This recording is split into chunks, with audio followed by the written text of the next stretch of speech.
1 Samuel 1:1 through 1 Samuel 2:2.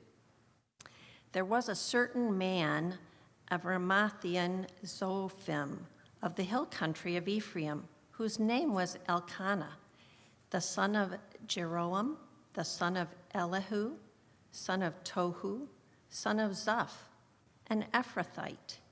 He had 2 wives. The name of the one was Hannah, and the name of the other Peninnah. And Peninnah had children, but Hannah had no children. Now this man used to go up year by year from his city to worship and to sacrifice to the Lord of hosts at Shiloh, where the 2 sons of Eli, Hophni and Phinehas, were priests of the Lord. On the day when Elkanah sacrificed, he would give portions to Peninnah, his wife, and to all her sons and daughters. But to Hannah he gave a double portion, because he loved her, though the Lord had closed her womb. And her rival used to provoke her grievously, to irritate her, because the Lord had closed her womb. So it went on year by year. As often as she went up to the house of the Lord, she used to provoke her. Therefore Hannah wept and would not eat. And Elkanah, her husband, said to her, "Hannah, why do you weep? And why do you not eat?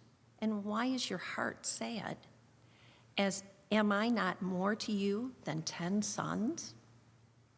After they had eaten and drunk at Shiloh, Hannah rose.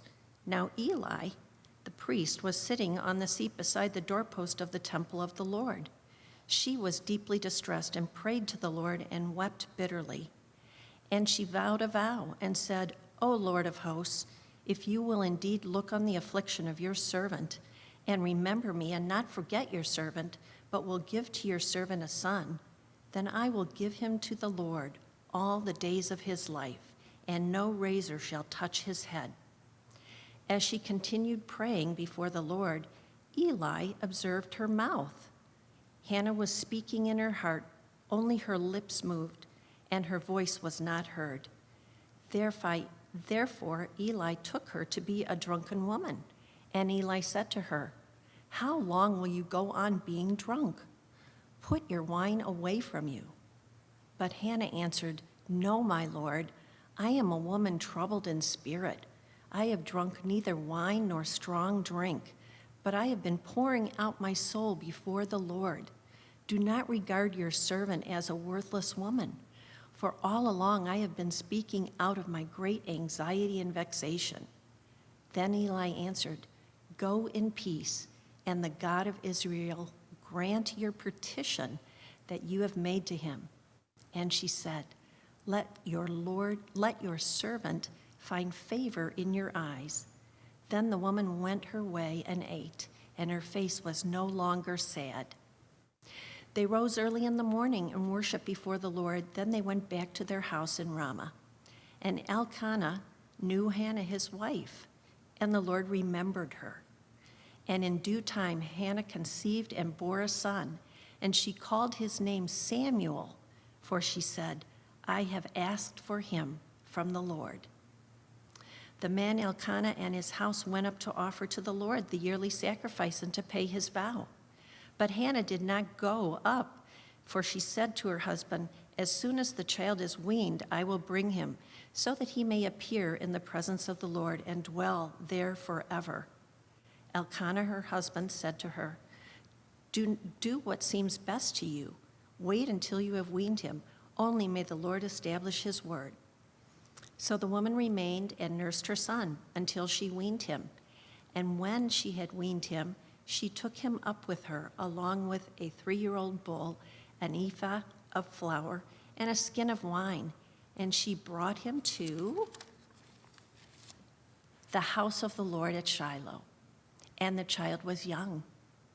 Then they slaughtered the bull, and they brought the child to Eli. And she said, "Oh, my Lord, as you live, my Lord, I am the woman who was standing here in your presence, praying to the Lord. For this child I prayed, and the Lord has granted me my petition that I made to him. Therefore I have lent him to the Lord. As long as he lives, he is lent to the Lord." And he worshiped the Lord there. And Hannah prayed and said, My heart exalts in the Lord. My horn is exalted in the Lord. My mouth derides my enemies because I rejoice in your salvation. There is none holy like the Lord, for there is none besides you. There is no rock like our God. The word of the Lord. Good morning, Calvary. Normally, we have a room full of people here, the folks that have led worship. Today, we had Giancarlo from Costa Rica, so we don't have the worship team. So I have no one really in front of me except the people working the sound crew and you there on the camera. So I hope you are off to a good morning this morning, those of you that are gathering in your home groups or you're at family. With family at home, but welcome to our service this morning. And we're going to be getting in to the Lord's Word today. And let me give a quick word real quick. We are going to be joining together as we announced, but we're going to be joining together live with some of us as much as we can kind of fit into appropriately into our space here next week. And so watch for an email either tomorrow or maybe Tuesday. It'll go out. It'll give all the information. If you're interested, you desire to come together and worship here live in person next week, it'll have a place where you can sign up, the protocol of how we're going to do it, a video that'll kind of walk you through what we're going to be doing here to keep safe. So watch for that email. Tomorrow or Tuesday, it'll take you to our website, and you can find all the information about how to get involved in our live service that we'll be doing starting next week. So hope to see many of you next week as you are able. All right, but today we are continuing on in our sermon series, All Things New, the story of the Bible and the healing of the world.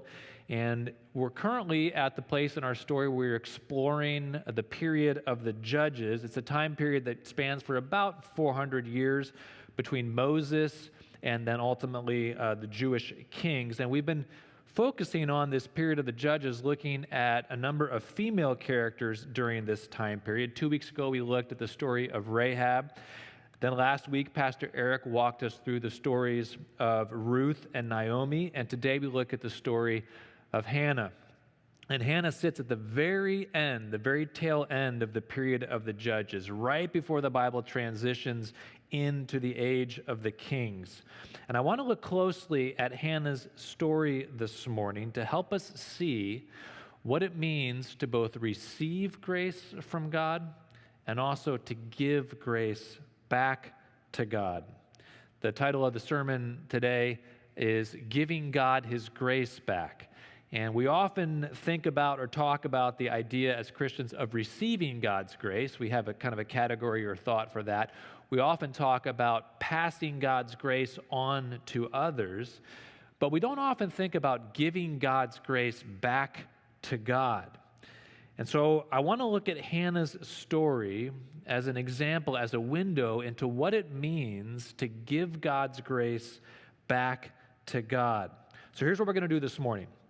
We're going to look at Hannah's example to figure out what it means, this idea of giving God's grace back to God. And then I'm going to suggest 3 ways or 3 principles, 3 types of application drawn from Hannah's example about how we can give God's grace back to God. So first, what does it mean precisely, this idea of giving God's grace back to God? Hannah's example. Well, Hannah is introduced to us here in 1 Samuel as the beloved but childless wife of an Ephraimite named Elkanah. This is an Israelite family.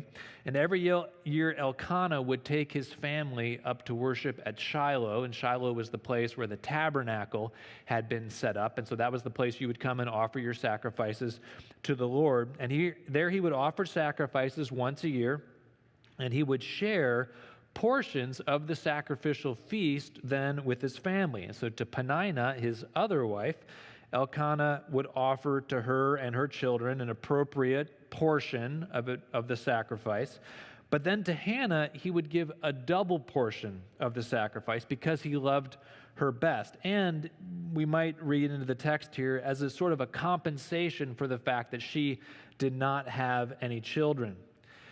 But alas, her husband's love and the double portion of roast lamb did not assuage Hannah's grief.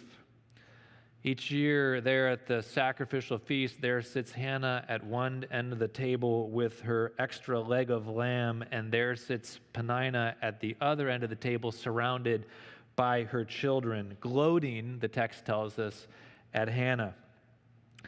And each year Hannah would weep at the feast, and she could not be consoled. In verse 9 we read that one year when the family was up at Shiloh, Hannah, it seems perhaps, snuck away, and she goes to the tabernacle, and she sits and she weeps and prays. And while she was there, she made a vow, which we can read in verse 11. O Lord of hosts, if you will indeed look on the affliction of your servant and remember me and not forget your servant, but will give your servant a son, then I will give him to the Lord all the days of his life, and no razor shall touch his head. If you remember me, Lord, she says, if you remember me and you give me a son, I will give him back to you.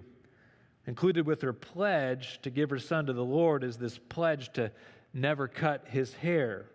It's kind of a curious pledge if you don't know much about the time period. This actually amounts to the same thing, because the not cutting of the hair was the vow that a Nazirite would take, and a Nazirite was one who had devoted their life in service to the Lord. So when Hannah is vowing to not cut her son's hair, she's vowing him to the Lord as a Nazirite. She's not pledging a particular kind of bad hygiene. Like, Lord, I promise if you give me a son, I will not cut his hair. I will not clean him behind the ears. I will not brush his teeth.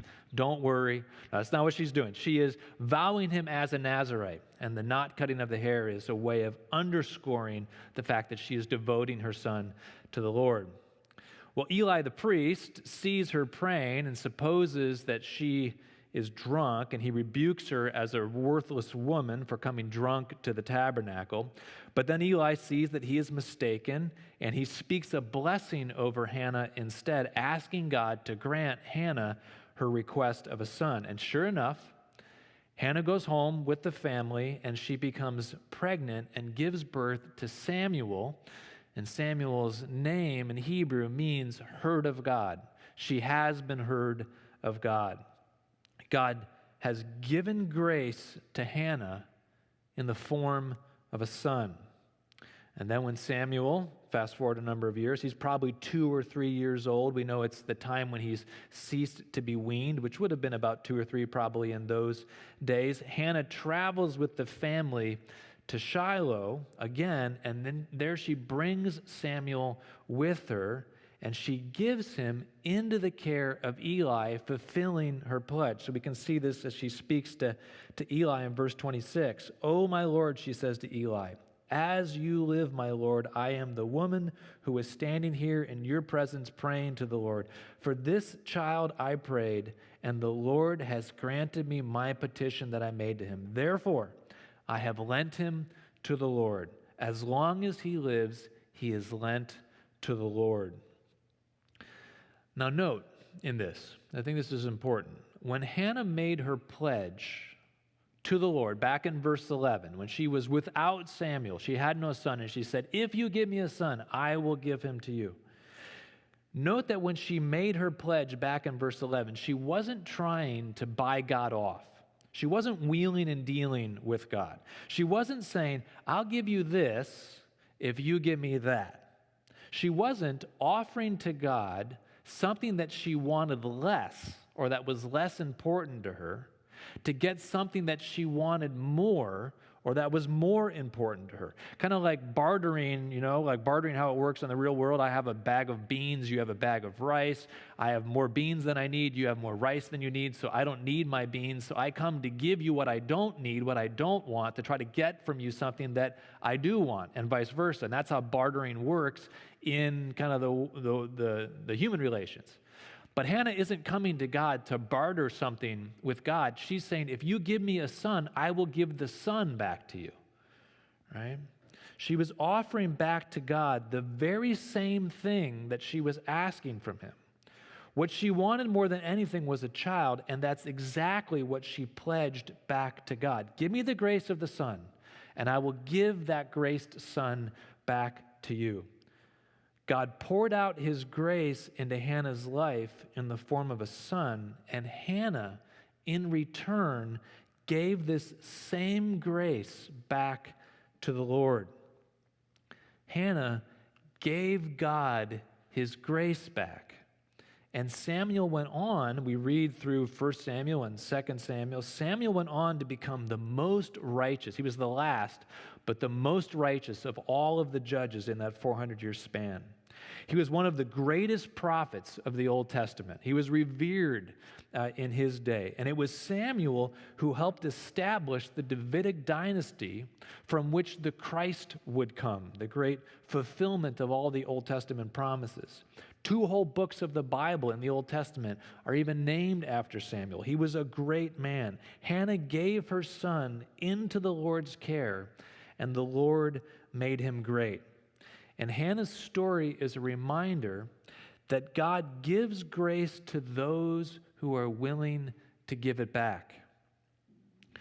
Are you looking for God's grace in your life this morning?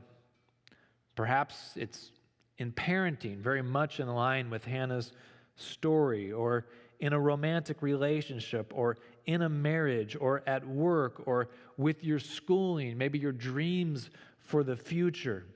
Maybe it's related to your finances. You want God's grace in your life. Are you willing to surrender back to God the very same thing that you are asking from God? But so often we are not like Hannah. We want to receive, but we don't want to give back. We want to take the favor, but we don't want to return the favor. We come to God with our hand out asking for grace, but then we clench our hands as soon as the grace touches our palm. We should not ask for grace from God if we are not willing to surrender that same grace back to God. But what exactly does it look like? I mean, we can kind of get it as relates to Hannah's example with Samuel, but what exactly does it look like, practically speaking, to give God his grace back? Perhaps you're like, it sounds right, but it sounds a bit vague. Do I send my 3-year-old to a missionary boarding school in Jakarta? And what if I don't have a 3-year-old to send to a missionary boarding school in Jakarta? Of course, during this time of global pandemic, when we're all facing a year of e-learning, maybe as a parent, it sounds like a good idea actually to send your 3-year-old to a boarding school in Jakarta, Indonesia. But I don't think that sending your kid to a boarding school is necessarily the application we're looking for this morning. We live in different times than Hannah. Our lives are different. So let me give you 3 principles that flow from Hannah's story that help us understand what it looks like in our day to give God his grace back. There's a lot that could be said here, and I'm only going to give some general principles. So I know there are a lot of kind of unanswered questions that might arise as we move through this. I'm praying the Lord will take something from Hannah's example and use it fruitfully in your life. I'm going to illustrate these 3 principles primarily by using the examples from relationships, the relational graces that God puts into our lives. Generally relationships, and then parenting, because that's right out of our text here, the idea of parenting specifically. So I'm going to focus some of my applications there. Those are closest to the text, but the principles that we're going to be looking at have relevance for a wide variety of contexts, from talents to money to spiritual gifts. So apply these principles in whatever way the Holy Spirit directs.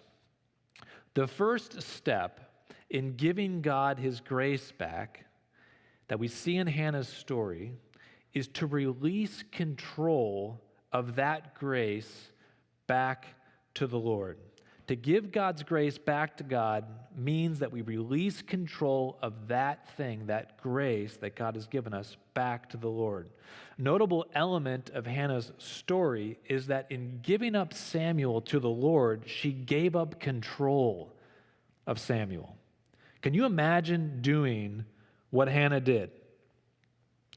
I mean, I know those were different times and all, but parents are parents and children are children. And it was a remarkable act of faith, a remarkable act of surrender and submission to give her son literally to the Lord through Eli and the ministry at the tabernacle.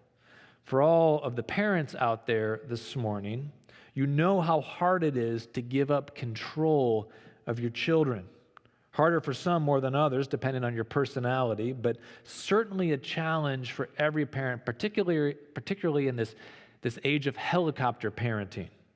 It's so often the case, the things we care most about are the things that we most want to exert control over. And this is true in so many relationships. It's true especially in parenting. And yet so often, our attempts to control, especially as it relates to our children, end up being counterproductive to the very goal that we are trying to control them towards. People don't like to feel controlled, and kids, of course, are people. Children out there, you are people. Tell your mom and dad, I don't like to feel controlled, right? Children don't like to feel controlled. People don't like to feel controlled. Kids are no different. So often the case, the more we as parents push in a particular direction, the more our children push the other way. I figured this out with my own children a number of years ago, giving my sons haircuts. So we were not a Nazirite family. I did not devote them to the Lord by not cutting their hair. So we would cut my kids' hair at home to save a few bucks, and I used clippers when they were young. And so when they were young, I would cut their hair in the bathroom. And what I found, if you've ever cut your kids' hair, you know how this works, right, is that as I was cutting the hair, I would kind of get one side, and then I would need them to turn their head so that I could get a different angle, right? And so I would push on their head to get them to turn their head. And what I found is the harder that I pushed their head, the harder they pushed back. Till by the end of the haircut, I'm like throwing their head around to try to get it to where it wants to go. Finally, I figured out that the easiest way to cut your kid's hair is you just kind of just tap the direction you want it to go, right? You tap it and you let them move their head, right? You give up the control of their head and let them control their head. If your kids or one of your kids is rebelling against you, or perhaps it's another sort of relationship. It's a marriage, it's an employee, maybe it's a friend. If you're running into problems in a relationship, it's worth asking yourself if you are trying too hard to control the relationship. Maybe you're trying to control the relationship through your anger, or through your rules, or through your displeasure, or your silence, or your criticism. There are any number of ways that you can exert control in a relationship. But maybe you're finding that the more you push, the more pushback you are getting. Sometimes the key to successful parenting is to stop parenting so much and instead trust the Lord. Maybe it's time to stop pushing so hard in some area of your life. Maybe it's time to give God His grace back. Maybe it's time we stop thinking that it all depends upon us, as though we are ultimately responsible for producing a good result. This can be so hard to release God's grace back to God, particularly as parents, because after all, isn't it our job as parents to insist on proper behavior? I mean, isn't that what we're supposed to do, right? Raise our children in the fear and admonition of the Lord? Well, yes. Sort of. Yes, our job as parents is to lead our children into proper behavior and godly priorities. But too often, we try to drive our children from behind like cattle with a whip. And that's not how Jesus leads His people. Jesus teaches us that to lead, we should lead like a shepherd. Do you know that when shepherds lead sheep, they don't drive sheep from behind the same way that a cattle rancher drives cattle from behind? When a shepherd leads sheep, a shepherd walks out in front of the sheep and calls to the sheep, and the sheep freely follow. The entire relationship between a shepherd and his sheep is based on trust. Metaphorically, then, we could think of it like this. The shepherd trusts the sheep to follow. The sheep trust the shepherd to lead them to green pastures. And both are able to trust each other because they both trust the Lord who has established the relationship. Driving people from behind like cattle can work. You can get results that way, but for only as long as you keep driving. Because as soon as you stop driving, you lose the obedience. If your children aren't listening to you, if they keep stampeding away from your authority, if they keep acting like wayward cattle, perhaps, not guaranteed, but perhaps it's because you're treating them like cattle. Perhaps it's because you aren't trusting the Lord as much as you think, and you are trying to force a certain outcome. Perhaps you are not giving the people in your life freedom to choose for themselves. You just keep insisting on one choice, which of course isn't really giving them a choice at all. If you know yourself to be a high control person, now let me encourage you to pray about releasing back to the Lord the things that you care about. Pray about what it would look like to relate to others, maybe your children, maybe your marriage, to relate to others with the gentle voice of a shepherd rather than cracking a whip from behind like a cattle rancher. This same dynamic works for all sorts of graces, our talents, our finances, our vocation. We have particular outcomes that we, in our hearts, are insisting upon. I'll give my money to the Lord, but it has to be used in this way. I'll give my talents to the Lord, but only if it's used in this way. To give a grace back to the Lord means we surrender control of that grace to God.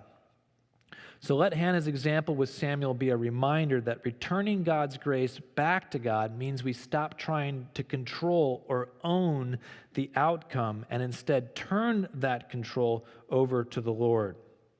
So the first step in giving God His grace back is to stop trying to control the grace, but to release that control to the Lord. The second principle, the second step that we see from Hannah's example, is that we must continue to love deeply the same grace that we are giving back to God. It's easy to give things away that we don't care about. That's easy enough.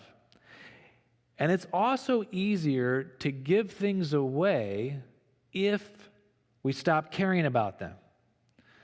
So I care about books. I got a lot of books. If you've ever been in my study, you'll know that I have a fair number of books. And books, I enjoy reading them kind of recreationally, but I also enjoy books and use books as tools, as references. So many of the books that I buy, probably most of the books that I buy, I don't read them once and then I'm done with them and give them away. I'll read them or I'll read portions of them and then I put them on my shelf so that if I'm ever doing research or writing or working on a sermon or a project or some sort, I can go back to the book and I can pull it out and I can reference it, right? So books are important to me as reference tools, but the challenge of being a pastor with a staff who also likes books is that we all want to use books we don't have from other people. And so sometimes some of the staff will come into my study and they grab books off my shelf, which is fine if the books were to come back. And most often they do, but I have enough books that sometimes they disappear and I don't ever know that the book was even gone, right? And so I have had to learn as a pastor to kind of disentangle my heart from my books, right? To kind of let go of my books. It's easier to give the books away if I sort of disentangle my heart from my books. Sometimes we care too much about certain things, and it's right and good that we lessen our regard for those things. But sometimes that's not the way forward with the graces that God gives us in our life. For the things that truly matter in life, the deep graces, things like our children and our spouse or our friendships, we mustn't let ourselves care less about them, disentangle our hearts from them in order to make it easier to give them back to God. That's not what Hannah did. Hannah didn't drop Samuel from her heart in order to give him up to the Lord. We didn't go on to read into chapter 2, but if we read ahead into chapter 2, verses 18 and 19, here's what we find.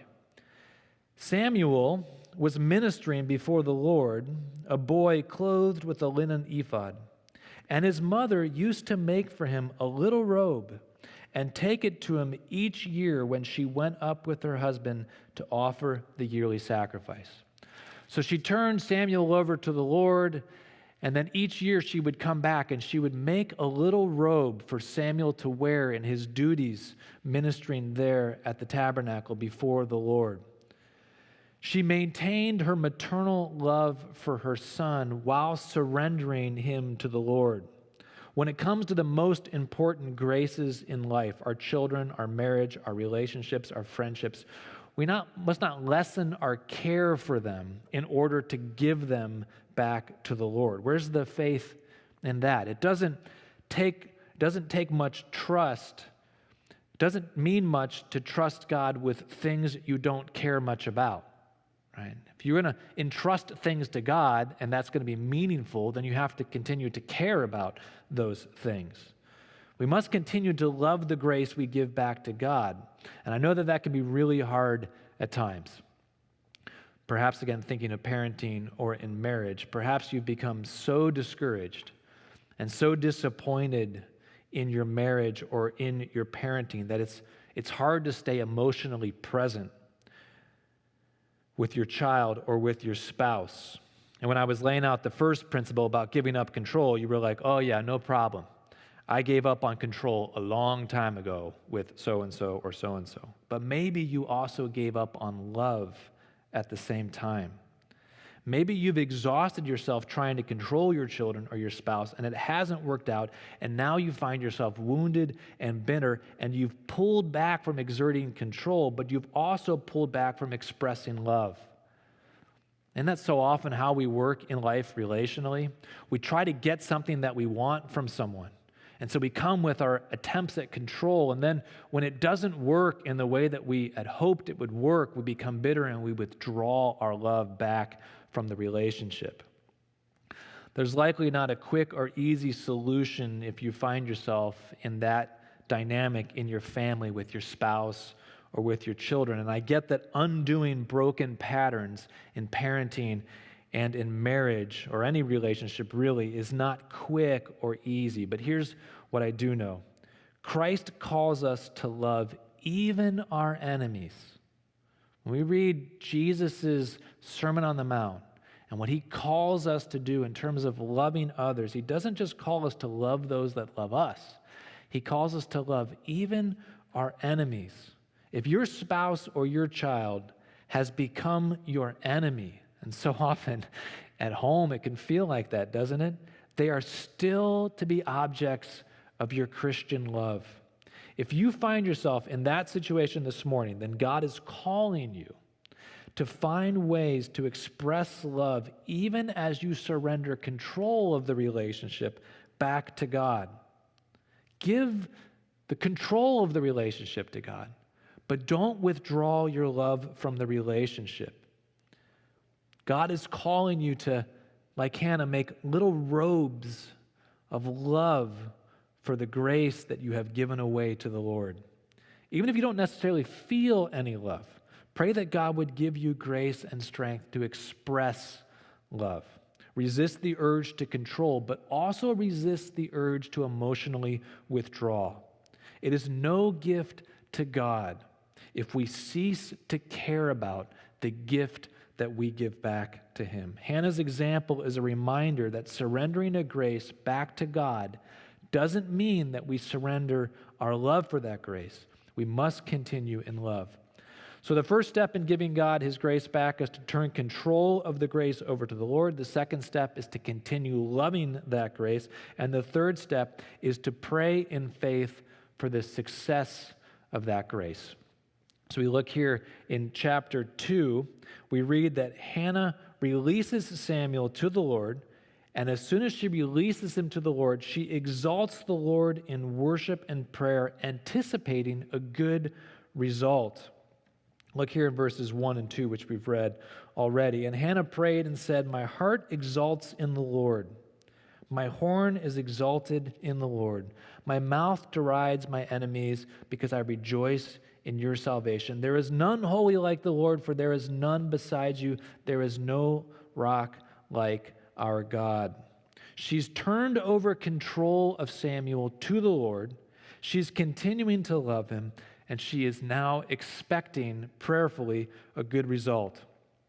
Giving God his grace back was, for Hannah, a tremendous act of faith. She believed that if she cast Samuel into the Lord's lap, the Lord would take care of him. And even before her faith is vindicated, even before Samuel becomes the great man that he will become, she expresses her faith in prayer and a good outcome. And so she prays here, anticipating the victory that she believes to follow. The text doesn't say that Hannah went on to pray every year, but I don't think it's presumptuous of us to suppose that this wasn't her only prayer for him. When we return God's grace back to God, Hannah's example reminds us that we should continue to pray for the success of that grace. We're not trying to bring our own control. We're praying for God's control to have the day. Cast your children or your marriage or your friendships upon the Lord, and then continue to pray for their success. Pray earnestly and daily, and pray with as much faith as the Lord will give you, that God would bless you and that he will bless what you have given back to him. Life doesn't always work out the way that we hope. Life doesn't even always work out the way that we would pray. And not every parenting story ends in a victory song like Hannah's. But yet God is faithful through all of it. And when God marks out a path for us to follow, that path will always lead to blessing, even if we can't always see that blessing in this life. So do you pray for your children in faith? Do you pray for your spouse in faith? Do you pray for your broken relationships in faith? Do you pray for your finances or your gifts or your talents in faith, that as you give them to God, God will bless them? If you have cast God's grace back into God's care, then continue to pray for the success and the nourishment of that grace in faith. My late father-in-law used to say that prayer changes you as much as it changes the circumstances you are praying about. And I think that's right. I found that to be true in my life. Maybe as it relates perhaps to your children this morning, the act of releasing control of your children to the Lord and continuing to love them and earnestly praying for them in faith is what you need. Maybe that's what you need just as much as what your kids need. What grace this morning do you pledge to give back to God? What has God given into your life? Maybe you already have it, or maybe it's something you're longing for, like Hannah, longing for a son. What grace do you pledge to give back to God, to offer that grace back to God for his care and his safekeeping, believing that he knows how to care for it better than you do? Let's give that pledge even this morning back to God, and let's rest in the knowledge that as we give God's grace back to him, he cares for it and he blesses it far better than we can. Let's trust in a good result for that grace in God's time. Father, thank you that you have given us the grace of Christ, and we do give him back to you even this morning. And in giving him back to you, we give ourselves in him back to you. God, he is our life. We have no life in and of ourselves. And so what can we give you, even as we read in the call to worship when David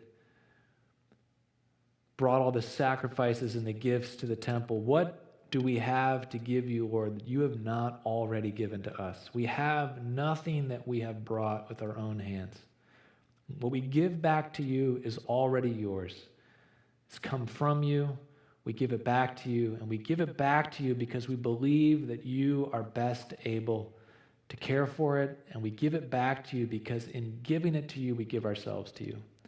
So help us, Lord, today to make appropriate Holy Spirit-guided pledges of returning your grace back to you. We pray this in your Son's name. Amen.